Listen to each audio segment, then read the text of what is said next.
Hi, and welcome to the Root To CISO Bite-Sized Podcast. I'm your host, Kris, and in these bite-sized episodes, we'll be speaking to experienced cybersecurity hiring managers. We'll be asking their advice on how you can stand out from the crowd to make the career moves you desire.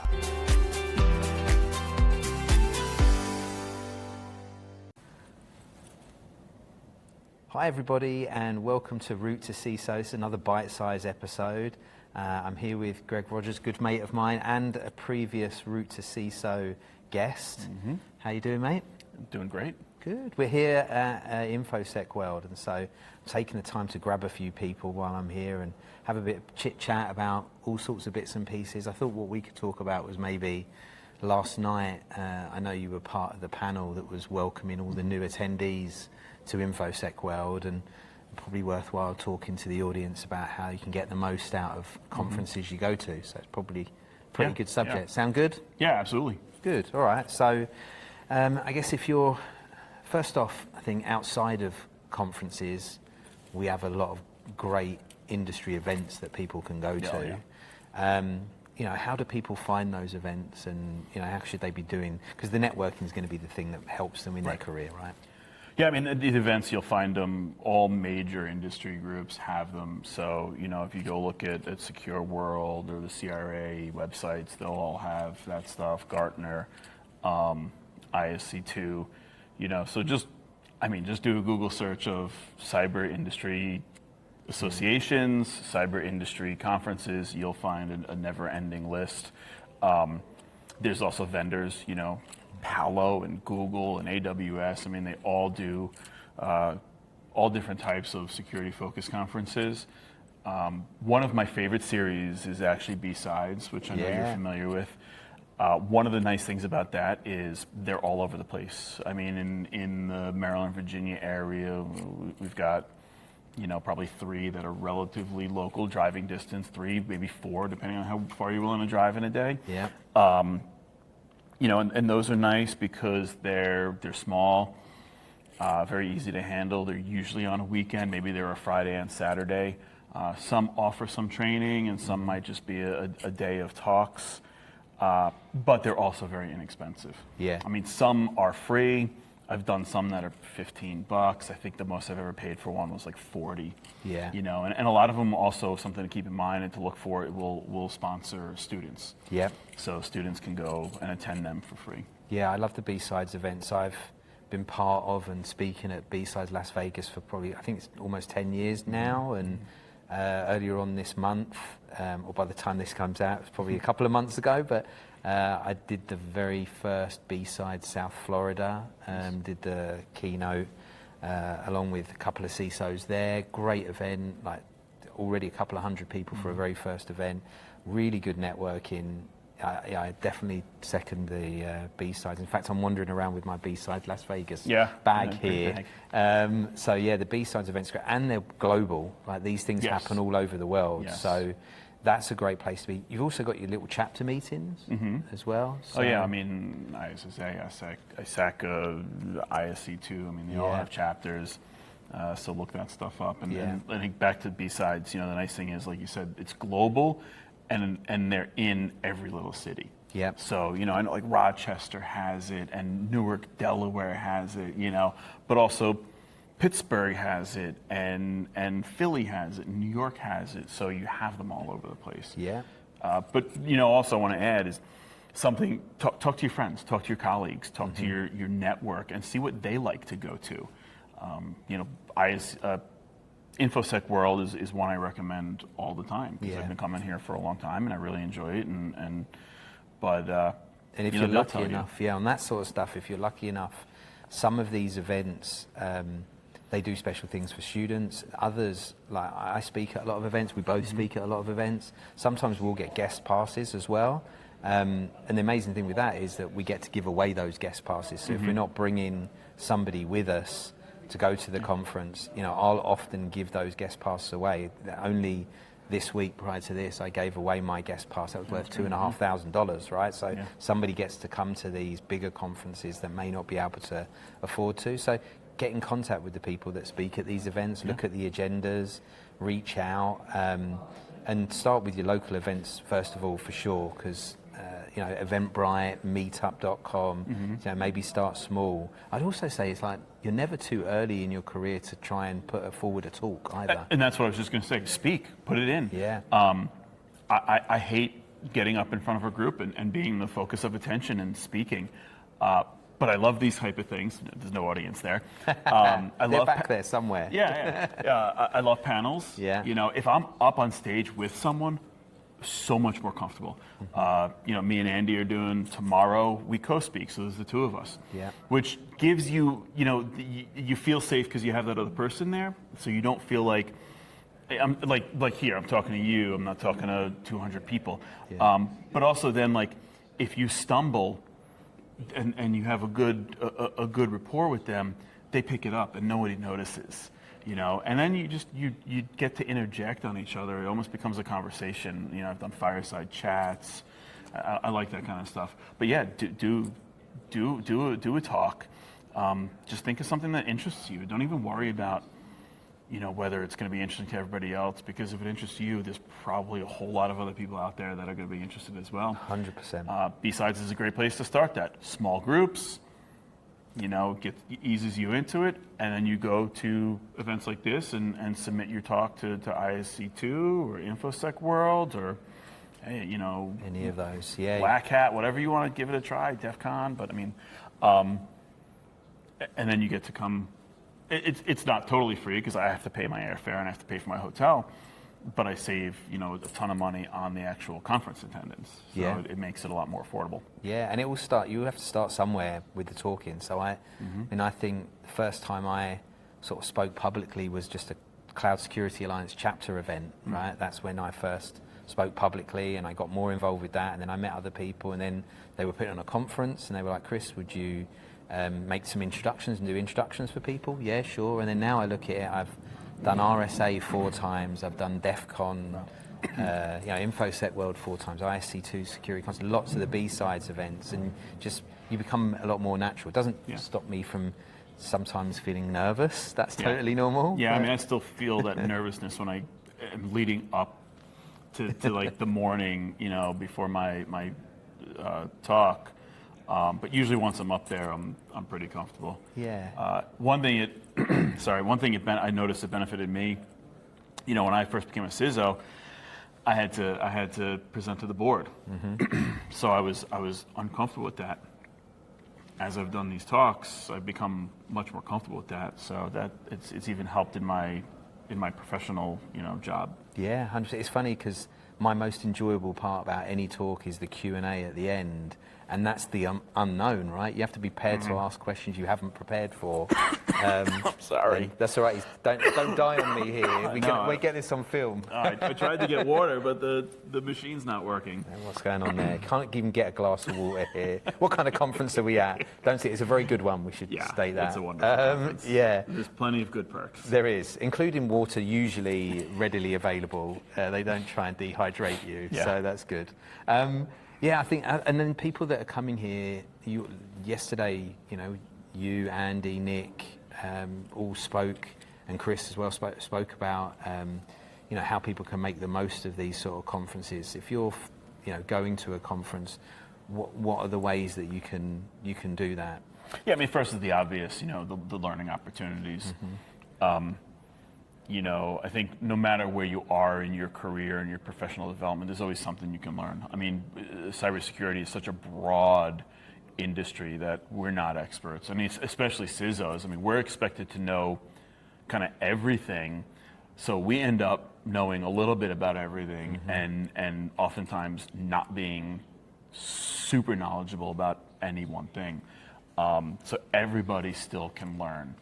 I love coming and actually hearing from other CISOs about how they're doing their job, because it's just you hear strategies that you might not have thought about. But first is obviously the education piece. Yeah. Second is it's definitely the networking. It's nice to network. We've met so many people through this that we become close with, and now we see over and over at events. that friendship, that community is really nice. But they also are there, as a professional support. I know now if I have a question about I want some new EDR platform, rather than going through and doing 5-10 demos and evaluate, I just call a couple of my CISO friends like, hey, what are you using? You like it? Is it good? It's good. Your team can handle it well. It saves a ton of time, and you actually get to hear about like what's good and bad about something, because nothing's gonna be perfect. Yep. Usually, if someone says, "Oh yeah, no, I like it, it's good," that's a ringing endorsement, because you almost never hear, "Oh, it's an amazing product." No, everything has its Well, you're not flaws. paid, are you? You're using it and paying for the privilege of using that. So if you can get those people to give you this is what I like, and you've got 3 people that give you 3 different options, all of a sudden you're only evaluating 3, right? So, it helps in your daily job. The networking that you do here helps you develop networking skills. I remember years ago, I would go to an event and I would just kind of stand there and like not talk to people and like, what do I do? And like, I look for like the one person I might know, and like now I'll just go anywhere and talk to anybody. And that's good, because now you grow your circle, but also, hey, maybe someone you talk to at a conference 6 months from now is like, I talked to that guy, and he seemed really interested in this topic, and now we have an opportunity that I heard about. So it also will help you potentially find your next job. Yeah. I think I've heard of lots of people that have connected with people at conferences that then ended up, they hear something or they have something in their organization, and they hire people. So just professionally, but the community. I come back because of that. It really, as I think it was Nick said, it's like a family. Yeah, it is. So that's something that you get. It's nice having that in your professional life, because cyber is so stressful, and I think it's one of those industries that we live it. It's part of our identity and who we are. Whereas I have lots of friends that do other things, and they don't live it. That's not like, that doesn't make them who we are. So for us, a lot of people do. So having that community, that family, that circle helps soften it. It's good for our stress. It's good, to reduce it. It's good for our mental health. Yeah, it's good, and it's easier to come to these things when you're coming for work, but you're seeing friends. You're going to hang out with some friends. You're going to catch up. Even some of those people you might see once a year just at that conference. So there's a lot. You'll develop that over a period of time of coming to these events. In terms of prepping and making sure you're ready, like go through the agenda, try and highlight the things that you really want to see. Personally, I do it in a way that I'm like, this I can't miss. These are things I would like to get to, and then give yourself plenty of time to like hang out at the expo, bump into people, sit down and put yourself and have lunch at a table with people you don't know. Yeah, it was funny when we sat down at lunch yesterday, and there was one guy sitting at the table, and like each of us kept showing up, and he's sitting there, and we're all just bantering back and forth, and you could see the look on his face. And finally, someone's like, "Oh, hey, what's your name?" Well, and we brought him into the circle. Make him feel comfortable. So if you feel uncomfortable, usually people will kind of pick up on that and go, "Hey, you're sitting here alone with everybody else," and pull you into the conversation, which is really nice. But I do the same thing. I actually make a spreadsheet for each day of the things I want to do, and I'll like color code, like, okay, this I have to do, this I'd really like to do. So I usually try to find a couple events, so of course, like, lunch and networking events I got to do first because I got to eat. Right. Yep. But no, and it's funny because I think I've done that every year, and the longer I do this, the more I find I don't stick to it. Right. I don't think I did 2 sessions so far today, and I think there were like 4 now I've missed. But I'm doing other things. I'm talking to vendors, I'm talking to friends, I'm networking with people. So even if you miss the sessions that you thought you really wanted to see, that information is usually out there eventually anyway. But you did something else of value. Yeah. I've done an entire day at a conference where I ended up not going at any sessions, but at the end of the day, I didn't feel like I missed out on anything. I didn't feel like I didn't get value out of it. Yeah, that's why I think I love the color coding idea. I definitely I just look through and sort of, I need to probably be a little bit more scheduled about these. Are the ones I definitely want to, because sometimes I'll get to the end of the day and I will look and I'll be like, oh, I did really want to get to that one, or I really wanted to catch up with that speaker afterwards, and so I needed to get to that. And now I'm like reaching out to say, I missed you at this conference. But you know, we all get a lot of those messages, so. And you said something that I agree. I want to expand on is you wanted to catch up with a certain speaker. That's something else.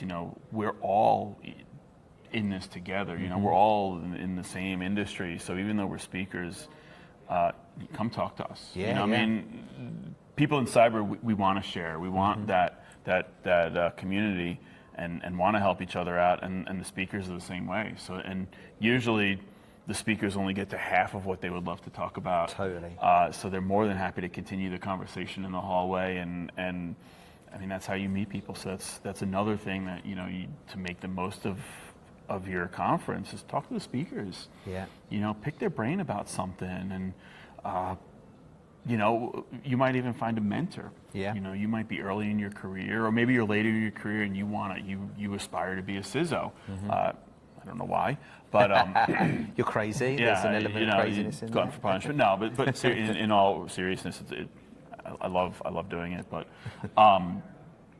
you might find a mentor. You might find another CISO out there that can help you, navigate that transition, because it really is very different from being that like top technical cyber person in an organization to being the CISO. It's a very different role in a lot of places. Yeah. So having someone that you can talk to and will share their experiences with you, or a group of people, because every company is different, every CISO is different. So it's a good opportunity to meet people for mentorship. Yeah, bringing up and building your network is so important. Well, look, I mean, we could sit here and chat. As you can probably tell, we could chat here for ages. If I don't, and so we did say this coughing. is the bite. Yeah, this is the bite size. So we're going to end it here before Greg loses his voice, and try and find some water. But thank you, mate. I appreciate you having a chat with me. Always good to see you. Yeah, no, it's great to see you. I did actually have that happen at a conference one time. Luckily, it was after I spoke at ISC2 2 years ago. Andy and I went to see Queen, and screamed so loud that I had no voice the next day. So, yeah, but no, it's always great catching up and sharing my experiences with others. Thank you, mate. And learning from others, because, like I said, there's always something we can learn. So, absolutely. Yeah. So make sure you're at a conference, plan ahead, see what you want to do, get to all the networking events, come and tell the speakers and ask questions of the speakers and tell them if they did a good job. Mm-hmm. Don't tell me if we did a bad job, because I don't want to hear that. I think. Well, I won't say most of us do want to hear if we did a bad job, but I actually do want to know, because I want to make it better next time. Right. Yeah. I agree. I don't like it. I don't like that feeling, but I want to know how to make it better. Oh, I prefer if you just make my ego bigger and just tell me that I did a good job. My wife will tell me my ego's big enough. Yeah, so. That's the opposite. My wife holds me down. She's like, your ego's too big. Anyway, guys, thank you so much, everybody, for joining us, and I'm sure we'll catch up again for another bite-sized episode soon. Yeah, thank you. Cheers, mate.